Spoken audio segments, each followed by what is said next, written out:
Guess who did a number on us? The collective. We did. The shame and guilt that we've developed around menstrual blood. How wild is that? Menstrual blood has the exact electrolytes that plants need to thrive, to grow. What a divine connection. The same plants that give you breath, the same plants that give you life, the same plants that feed us, the same plants that come from the network called Divine Mother Earth, right? On a micro level, you have your womb. On a macro level, you have Mama Earth. A small version and a large version. How do we create a deeper bond with Mama Earth? We consider the micro and the macro. And so Mama Earth does a purge. She does a cleansing, right? Of course our wombs are supposed to cleanse and purge. Of course it's divine, because it is a divine parallel of what Mama Earth does. It's time to release shame and guilt around these things that naturally happen every month. The first divine blood that was ever spilled, ritual, monthly, was menstrual blood. It's nature. How did it become unclean? How do we develop guilt and shame? How did we become grossed out by our own release every month? It keeps us healthy.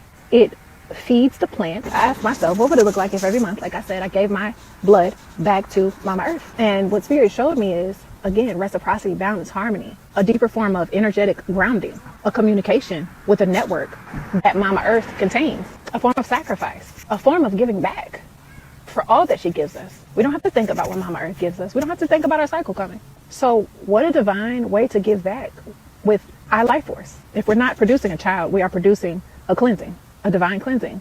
It's such a sacred time. It's such a sacred time. How important it is to have a menstrual cycle, how important it is to give yourself, honor yourself, and give yourself rest during that time. You're releasing a lot of life force when your cycle comes. It's okay to honor rest. We know society was not built for us to do that, but that is an act of divine rebellion. That is a revolutionary act to honor rest when your cycle comes. I don't work out during the week of my cycle. I don't work out. I might do slow movements. I might do stretching, but like lifting, strenuous exercise, no, I don't do that. I'm honoring and listening to the messages that Mama Earth gives us. So if I decide every month that I'm going to give my cycle blood back to Mama Earth, how much deeper would our relationship get? And how many more messages would she give me in that time? It's such a divine ritual that we can create as a collective to release our shame and guilt.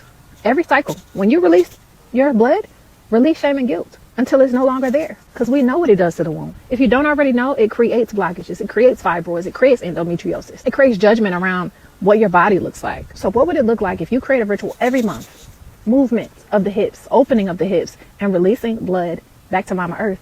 I'm willing to bet by the time spring and summer come back around, you have a whole new outlook on nature.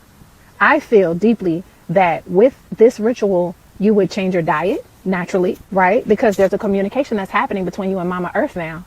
She's going to tell you what you should or should not put in your body, because guess what? That blood is going into her womb. This is a womb-to-womb connection that you're creating with who more to the divine than to create it with, right? We create connections when we live with other women. Our cycles sync up. How much more divine is it to connect with Mama Earth? This is not just theory. Well, you can call it theory, but I'm channeling right now. And I came outside to do this one, to sit on Mama Earth and have that conversation with her. This is not just theory.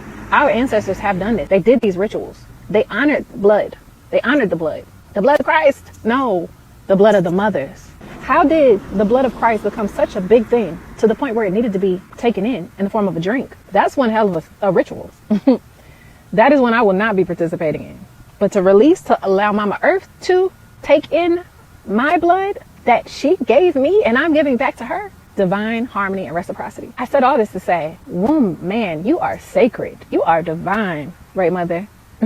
Your blood is a life force, not death. It's life force. I know we've been taught that it's death. You are releasing that same energy that originally started as an egg that got released, right? Is life force. It's sacred. And I'll go deeper into what other things that can be done, but we'll keep it here, because don't throw pearls to swine. Everything ain't made for the internet. We'll talk about that another time. And speaking of divine woman, November 23rd, 4 to 7 p.m., me and my sisters, my fellow goddesses, will be in the building for the Mother Womb Healing Sacred Sister Circle. Divine rituals for connection, for healing our mother wombs, for healing our wombs when it comes to feminine energy overall, but especially the mothers in all forms, whether they are here or not here. I even invite you to invite your mother. Whether she believes the same things you believe or not, invite your daughters.